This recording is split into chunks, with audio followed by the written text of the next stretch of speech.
Good job, welcome back to the lab. For today's video, we are going to be comparing the Zhiyun Smooth 5 to the DJI Osmo Mobile 5. As some of y'all might know, I've done campaigns with both. The reason why I wanted to compare the two is because I know it's the holidays and I know that you might be interested in either purchasing one or getting one as a gift for a family member or a friend. So I wanted to make your job easier in your decision making on purchasing a mobile gimbal. I don't know, without further ado, let's jump into it. On the table I have here 4 different phones. I have 2 iPhone 13s and I have 2 iPhone 12s. I pretty much brought both so that I wouldn't have to switch between the two. So the first thing I'm gonna do, I'm gonna show you guys pretty much how it mounts onto the gimbal. Starting off with the Zhiyun, let's go with the Pro Max. To start off, all you need to do is clamp it on like this, and then I'm going to attach this bottom piece. So each gimbal comes with a bottom piece. The Zhiyun one's smaller. And 1 click, 2 clicks, 3 clicks, and balancing manually in order to get it going. And then in order to power it on, you just hit this power button right here, and it takes a second, and now it's on. So that took about, I don't know, 15, 20 seconds. Here we go with the DJI Osmo Mobile 5. The cool thing is that it has a magnetic mount. Gonna put this on the 12 Pro Max. And then I'm gonna put this right in the center. Gonna attach it. Put this on just so you guys can see. And then power it on. And then boom. So right off the bat, you guys probably noticed that once it turns on, the Zhiyun goes automatically into the horizontal mode, and then the DJI goes automatically into vertical mode. You could easily switch from vertical to horizontal with the click of a button. I have this eye bag that I usually wear on my shoots. So when you power it down, you can't fold it, but you could just push it back up to get it back in this state. And then it doesn't fit all the way, so I would have to take off this tripod mount, and then it fits. All right, next up we have the DJI Osmo Mobile 5. I'm gonna just power this down real quick. And I'm gonna fold it, take it off, magnetic clip. And so portability wise, the Osmo Mobile 5, without having to take off the tripod mount, fits in this sling. There's actually a lot of space in the sling for the Osmo Mobile 5. The only thing is that in order to put it inside my sling, physically have to unmount it. In this case, I would say that the DJI Osmo Mobile 5 is more portable, just based off of size. So if you see how that fits into the sling, like this, versus like that. But the sling, you know, it still fits, which is fine. Next up is features. I want to talk about features. Both gimbals come with a handful of cool features. They come with dolly zooms, they come with time-lapse, hyperlapse. The DJI Osmo Mobile 5 actually extends.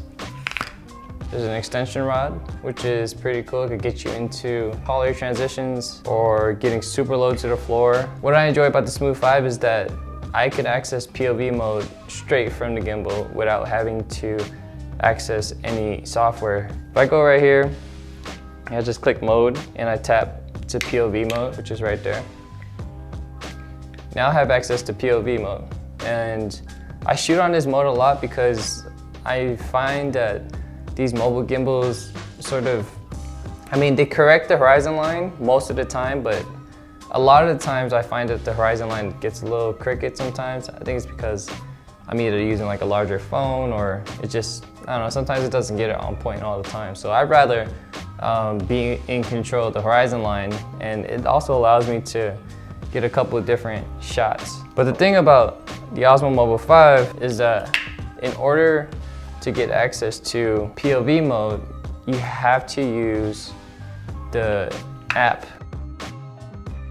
Next up, we're gonna talk about the actual app. I'm sure a bunch of people actually use the app that it comes with. For DJI, we have the DJI Mimo app. And for the Smooth 5, we have this ZY Cami app. I'm not gonna get too technical in this part. Going into the app, we have the home button here. We have a mode button. The only difference I would say is that you can actually control the zoom from this wheel right here. So if I can pull this up, and I just left this phone on there so that I could balance. So I could zoom in, I could go into tele straight from this wheel. I would say that'd probably be the only difference. They both have panoramic, they both have the dolly zoom, time lapse, hyper lapse. All right, next up, let's talk about the battery life. From Amazon, it says 4.5 to 25 hours. What does that even mean? I guess in my personal experience, I could take one of these guys out and I could shoot with it all day, for like a whole day. And I'll probably knock off like a notch and a half. Nowadays, you don't even gotta worry about mobile gimbals and their battery life because they last all day. Unless we're talking about mounting these things with lenses. That's when it gets a little trickier. So that's the next test. We're gonna mount some moment lenses on there. Moment lenses are external lenses that you could buy. We're gonna run this through the 12 Pro and the 12 Pro Max. Put on the case, put this lens on. All right, this setup is 341.3 grams. All right, here we go, first test. This is the Osmo Mobile 5 with the lens. So you gotta scoot it all the way over in order to get that balance. And the problem I'm having right now is it keeps hitting the record button because the record button's are here in the bottom. So it might not be the most compatible. And we're gonna take this phone, same phone setup, and we're going to put it on the Smooth 5. I already know without even starting on this thing that it might do a better job at balancing, only because we have access to the X-axis and we could counterbalance. So we scoot it all the way to the right and it balances actually perfect. There's no interference with the record button because the record button's out here on the left. Now I'm just gonna power it on and let's see what happens. All right, horizon looks decent. It's not perfect. That's why in a situation like this, putting it onto POV mode just fixes your problem. It's doing a really good job at balancing it. It doesn't seem like I don't hear any noises. I don't hear the motors trying to compensate for all the weight. It seems like it's okay. And then with the case, at least with the heaviest phone, the Zhiyun Smooth 5 takes the cake for balancing external lenses. Another thing is that the Smooth 5 has a light attachment that you can add on versus the Osmo Mobile 5 has the extension rod. They both get powered on via USB-C. So we went over the portability, we went over some of the features, we tested it with some heavier phones. And now you're probably wondering which one I should purchase. So in my experience, having used both, the Smooth 5 retails at about 160 versus the Zhiyun retailing about around 220 on Amazon that I just checked. And between the two, I would say, I know I stand pretty neutral. It's because I can't really say that I like one more than the other, but I can say that they're both great in their respected fields. So I'll just start off with the Osmo Mobile 5.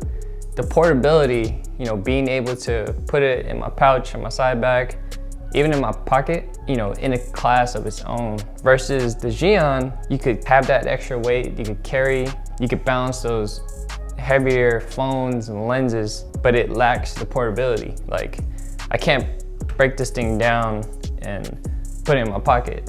I mean, I could, but it'll just stick out. But who are you purchasing this for? Like, is this for you?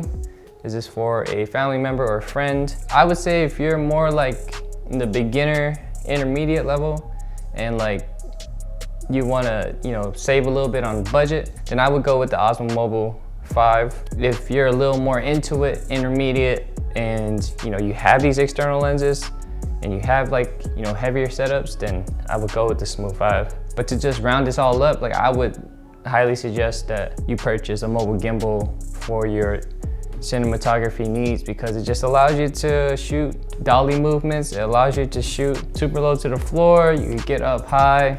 You could circle around things. That pretty much wraps up this video. If you have any additional questions, please let me know in the comments down below. But other than that, I'll catch y'all on the next video.